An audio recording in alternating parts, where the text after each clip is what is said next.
شاعروں کا جو منصب ہے وہ اب ہمارے ہاں اس کی تعریف میں کچھ کمی آ گئی ہے، کچھ اس میں زمانے کے اور مڈرنٹی کے اثرات بھی شامل ہو گئے ہیں کہ اب جب ہم کہتے ہیں کہ کوئی صرف شاعر ہے تو اس کے مطلب بڑے معیوب سے ہو جاتے ہیں. جیسے فراز صاحب نے بھی ایک جگہ کہہ دیا کہ فراز تو نے اسے مشکلوں میں ڈال دیا، زمانہ صاحب زر اور صرف شاعر تو ہم اس کانٹیکس میں مرزا غالب کو شاعر نہیں کہہ رہے بلکہ ان عظیم معنی میں شاعر کہہ رہے ہیں جس کے لیے عربی میں یہ کہاوت بھی مشہور ہے کہ شعراء تلاميذ الرحمن ہوتے ہیں، خدا کے شاگرد ہوتے ہیں. مولانا رومی شاعر تھے مثال کے طور پر، اور فردوسی شاعر تھے اگر ایران کی تہذیب میں آپ دیکھیں. امرؤ القیس جو یہ گواہی دیتے ہیں کہ پیغمبر نبی ہیں وہ بھی شاعر تھے. تو شاعروں کا جو منصب ہے وہ اب ہمارے ہاں اس کی تعریف میں کچھ کمی آ گئی ہے، کچھ اس میں زمانے کے اور مڈرنٹی کے اثرات بھی شامل ہو گئے ہیں. ہمارے اس شہر میں اتنے بڑے بڑے شعراء اپنی زندگی کے آخری برس ایسے انہوں نے گزارے ہیں کہ آپ سوچ بھی نہیں سکتے. میں خیال ہوں کسی اور کا، مجھے سوچتا کوئی اور ہے. آپ کیا سمجھتے ہیں، کیا یہ شاعر زندہ نہیں ہے؟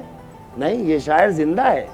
اس کا نام ہے سلیم کوثر، اسی شہر میں ہے، لیکن اس نے اپنا دروازہ بند کر لیا، شہر نے اپنے دروازے بند کر لیے.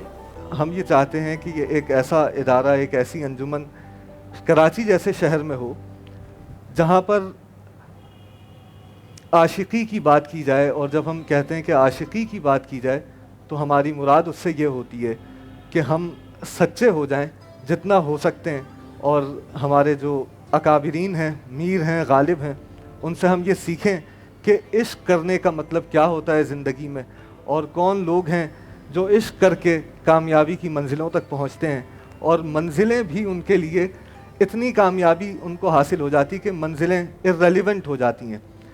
اور ایک ایسی فضا برقرار ہو جو انسان کو انسان بنا دیتی ہے. در حقیقت جیسے غالب ہی نے کہا کہ بس کہ دشوار ہے ہر کام کا آساں ہونا، آدمی کو بھی میسر نہیں انسان ہونا. یہ ایک مال کثیر ہے، مال کثیر کا خزانہ ہے، گنجینہ گوہر معنی کا طلسم ہے. ہمیں دوہری محنت یہ کرنی ہے کہ ایک تو غالب کو آپ لوگوں تک، ہم تک اس طرح پہنچانا ہے کہ وہ اب بھی مؤثر رہے، کیونکہ وہ ریلیونس میں تو ہے ہماری سوسائٹی کے ساتھ، اور میرا خیال ہے کہ اگلے 1000 سال تک کم از کم ریلیونٹ رہے گا، لیکن ہمارے ایکسس میں بھی آ سکے. اور جس طرح سے کام دوسرے عظیم ہستیوں کے ساتھ ہوا، افلاطون کے ساتھ ان کے کلام کو جس طرح پیش کیا گیا، اسی طرح شیکسپیئر کے ساتھ مشکل لکھنے والے جن کی زبان بعد میں نہیں سمجھی جانی لگی، وہ تمام کوششیں ہم میر و غالب کے لیے بھی کریں. غالب کے حوالے سے جو ہمارا عنوان ہے آج کی نشست کا وہ یہ ہے کہ غالب خستہ کے بغیر کون سے کام بند ہیں. یعنی ایک سوسائٹی میں غالب جیسی کسی فگر کی یا اس کے سوچ کے، اس کے افکار کے ہونے کی جو سگنیفیکنس ہے، جو فائدے ہیں، ان کی طرف روشنی ڈالیں. اور بہت دلچسپ گفتگو رہے گی، انشاءاللہ آپ لوگ ساتھ رہیں گے ہمارے اس گفتگو میں. ایک ایسی شخصیت ہے جو کہ پہلی سطح پر تو بہت بڑی انسان دوست شخصیت ہے، اور یہ وہ معاشرہ ہے جہاں ہندو، سکھ اور انگریز، اس معاشرے کا مغلیہ دور کا آخری دور ہے. بہادر شاہ ظفر کی تاجداری ہے جو کہ بہت ڈوبتی ہوئی تاجداری ہے. اور غالب کا ایک بہت بڑا مسئلہ یہ ہے کہ وہ بہادر شاہ ظفر کے استاد کیسے بنے، کیونکہ وہاں تو استاد ذوق بیٹھے ہوئے ہیں ان کی جو استاد بن کر. تو غالب کی ایک جنگ تو ان کے ساتھ رہی، بہت زیادہ طنز بھی رہے، بہت سارے معاملات رہے، اور دکھوں کے انبار پہاڑ ان پر ٹوٹے. لیکن ان کی جو بذلہ سنجی ہے اور ان کی جو حس مزاح ہے وہ اتنی بڑی ہے اور اتنے کمال کی ہے کہ اس کا کوئی جواب نہیں ہے. اچھا، یہ بھی جاننا اہم ہے کہ غالب کے جو آباء و اجداد ہیں وہ مغلوں کے ساتھ لڑتے ہوئے ہندوستان یا بر صغیر میں داخل ہوئے تھے. ایک ایسا شخص جو کہ قرضوں میں ڈوبا ہوا ہو، اور ایک پینشن جو ان کو جاری ہوئی تھی الہ آباد میں جب وہ دلی آ رہے تھے، اس سے پہلے تو 10,000 کی پینشن تھی، جس میں ان کی 2 پھوپھیاں، دادی اور ان کے چھوٹے بھائی یوسف وہ بھی شامل تھے، اور وہ پھر 6 مہینے بعد ہی 5,000 سالانہ ہو گئی تھی۔ اور ایک بڑا کنبہ ظاہر ہے، اور غالب ایک بڑے طور طریقے کے آدمی اور ایک ایسی زندگی گزارنے والے جو کہ تقریباً شاہانہ اسے کہہ لیں۔ جبکہ غالب کا ذریعہ عزت شاعری ہی رہا اور ہمیشہ سے ان کو ایک شاعر کے حوالے سے جانا گیا۔ تو پیسے تو ہیں نہیں، تو پھر وہ قرض لیتے تھے اور پھر قرضوں میں ڈوبے رہتے تھے، اور قرضوں کے تقاضے بھی ہوتے تھے، تو وہ سب دکھ۔ پھر ان کے بچے ہوئے، لیکن کوئی بچہ جیا نہیں ان کا، اور ایک نہیں کئی بچے ہوئے، تو یہ دکھ بہت بڑا ہوتا ہے۔ وہ دکھ ان کی بیوی کا بھی ہے ظاہر ہے، اور پھر غالب کا بھی ہے، اس دکھ سے بھی وہ گزرے۔ اور جو ان کے بھائی ہیں یوسف، وہ جسے انگریز غدر کہتا ہے، ہم جنگ آزادی کہتے ہیں 1857، تو اس میں وہ اسی صورتحال میں جہاں کچھ الزامات تھے اور جہاں کچھ حقائق بھی ہوں گے، تو وہ قتل کر دیے گئے، یوسف جو ہیں قتل ہو گئے۔ لیکن غالب یہ کہہ نہیں سکتے تھے کہ میرے بھائی کا مرڈر ہو گیا ہے، اور وہ انگریز سرکار سے بھی یہ بات نہیں کہہ سکتے تھے، اور اجڑی ہوئی دلی جو لاشوں سے پٹی ہوئی تھی، وہاں کھڑے ہو کے غالب اپنے گھر میں بھی یہ بات نہیں کہہ سکتے تھے کہ میرے بھائی کو بے قصور مار دیا گیا۔ وہ دکھ بھی انہوں نے اپنے سینے پر جھیلا۔ 1857 کی لاشیں، ان کے احباب، ان کا گھر اجڑنا، سب پورا دلی کا اجڑنا، وہ بھی غالب نے سہا۔ اس کے باوجود غالب نے دستمبو لکھی۔ دستمبو ایک ایسی دستاویز ہے جیسے سر سید نے اسباب بغاوت ہند لکھی اردو میں، اس طرح دستمبو جو ہے وہ غالب نے فارسی میں لکھی۔ اور اگر 1857 کا بہت سارا حال چھپایا گیا یا انگریز نے اسے اپنی پھانسیوں کے درمیان اس کو دبانے کی کوشش کی گئی، تو وہاں جو حقیقت حال کھولی وہ غالب تھے، اور غالب نے بڑی جرأت مندی کے ساتھ دستمبو لکھی اور بتایا کہ اصل حقائق کیا ہیں اور کتنے بے گناہ لوگ مار دیے، اور بہت محتاط انداز میں وہ کتاب لکھی۔ اس لیے غالب نے ایک خط میں کسی کو یہ لکھا کہ میرے بارے میں کیا پوچھتے ہو، میں تو آدم شناس ہوں، یعنی میں نے انسان کو پہچانا ہے۔ پہلی سطح پر یہ کہ غالب نے وہ جو ایک تصنع والی اردو تھی اور فارسی زدہ اردو تھی، اس سے بچ کر اپنے خطوط میں ایک مکالمہ ایجاد کیا، ایک ایسی گفتگو ایجاد کی جو سارے تکلفات سے مبرہ تھی۔ اور غالب کے خطوط 1857 کی بھی پوری جنگ آزادی کے ایک آئینہ دار ہیں، اور خود ان کی شخصیت کے، ان کے فن کے اور اس پورے عہد کے آئینہ دار ہیں۔ اور وہ اردو جو ہم آج کل لکھتے ہیں، غالب کے خطوط وہی اردو تھی۔ تو یہ اتنے بڑے قد و قامت کے شاعر ہیں جن سے ہمیں رجوع کرنا پڑتا ہے مستقل، بار بار، اور ہر بار پڑھنے میں بہت سارے نئے معنی اور نئی چیزیں ہمیں معلوم ہوتی ہیں۔ یہ تو تمام کے تمام شاعر ہیں، لیکن میں ایک شاعر نہیں ہوں، میں ایک وکیل ہوں جو غالب کا عاشق ہے اور مجبوراً وکالت کر رہا ہے۔ کیا بات ہے، کیا بات ہے۔ تو میں اس تفصیل سے، اس گہرائی سے تو گفتگو نہیں کر پاؤں گا جس طرح میرے ساتھی شعراء نے کی، لیکن میں کوشش یہ کروں گا کہ میں اپنی زبان میں اس شعر کو سمجھوں اور اس کو اس طرح سمجھوں جو آج کل کے نوجوان سمجھنا چاہیں گے۔ دیر نہیں، حرم نہیں، در نہیں، مہک ادا نہیں، آستان دیر نہیں، آستہ میں مہک ادا ہی ہوتا ہے۔ عشق کا پہلا قدم یہ ہے کہ جو لوگ آپ کو عشق کرنا سکھائیں، جیسے میر اور غالب، آپ ان سے پہلے عشق کرنا سیکھیں۔ غالب میننگ لیسنس سے بھی گزرے، نتھنگنیس سے بھی گزرے، نیہلنیس سے بھی گزرے، لونلینیس سے بھی گزرے، نتھنگنیس سے بھی گزرے، ایمپٹینیس سے بھی گزرے۔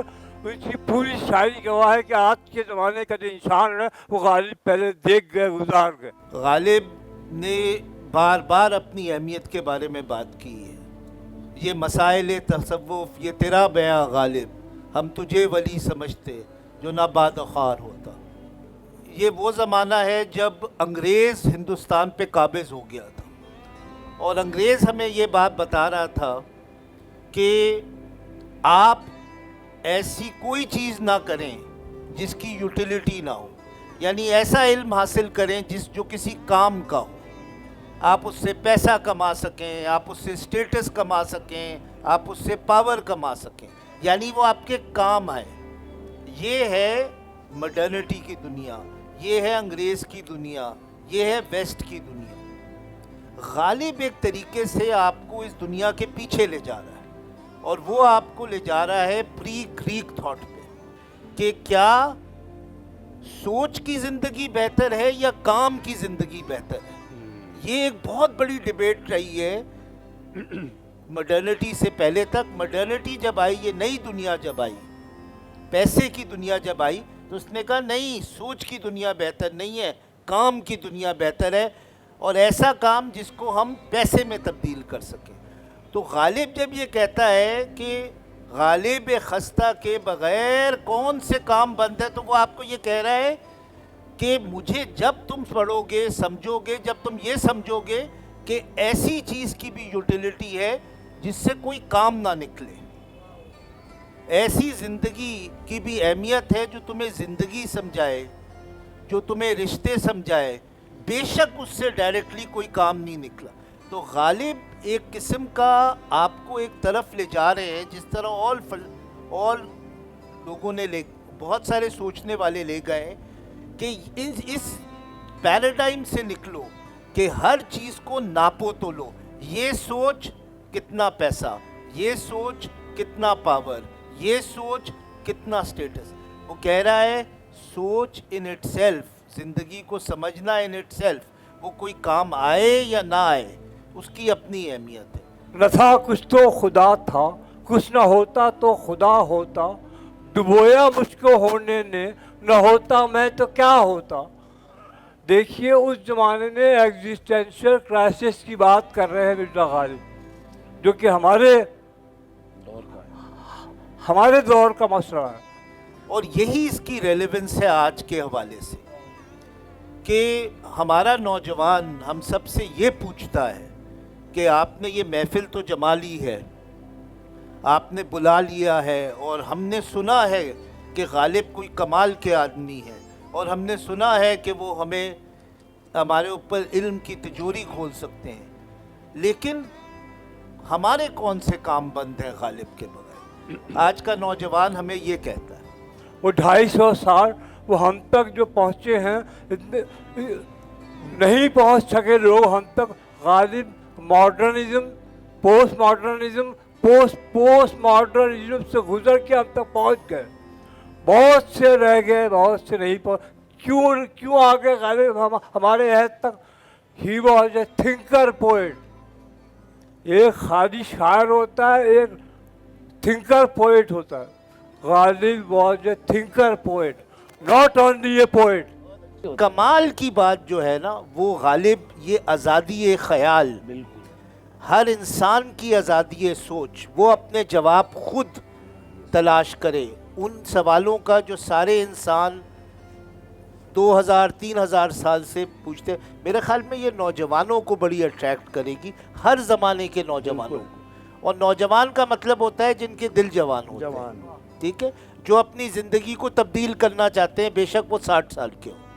غالب کا ایک مصرع مصرے سے جڑا ہے, شعر سے جڑا ہوا ہے, غزل سے جڑی ہوئی ہے, غزلیں غزلوں سے جڑی ہوئی ہیں, تب جا کر ایک بنا ہے غالب کا. غالب کی شاعری اگر ایک لفظ میں مجھے کہنا ہو تو سارا کا سارا توحید کا بیان ہے. صرف غالب ہی نہیں, جتنے بھی تینوں بڑے شاعر ہیں ہمارے, وہ سارا ان کی شاعری جو ہے توحید کا بیان ہے. اور توحید کا بیان کیا ہے؟ توحید کا بیان یہ ہے کہ انسانوں کو جو تقسیم کیا گیا ہے اور تقسیم در تقسیم کیا گیا ہے, اس انسانوں کو بتانا کہ تمہیں جگہ جگہ تمہیں تقسیم کیا گیا ہے, کہیں زبان میں, کہیں رنگ میں, کہیں نسل میں. کہتے ہیں کہ ہم موحد ہیں, ہمارا کیش ہے ترک رسوم.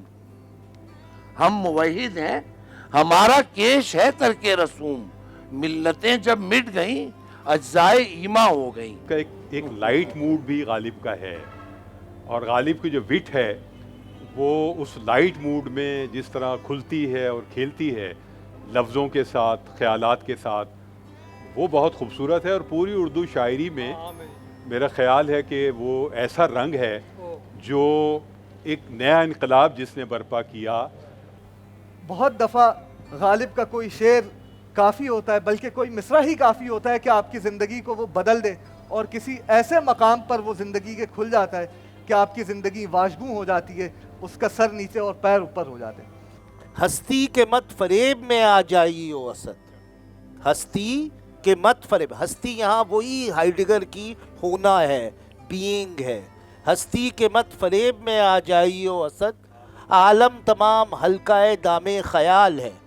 یعنی یہ پرسیپشنز کا جال ہے، اس لیے لوگوں کے درمیان ڈس ایگریمنٹ ہوتی ہے. ایک کہتا ہے یہ ہوا، دوسرا کہتا ہے یہ ہوا، ایک کہتا ہے نہیں تم برے ہو، ایک کہتا ہے تم اچھے ہو.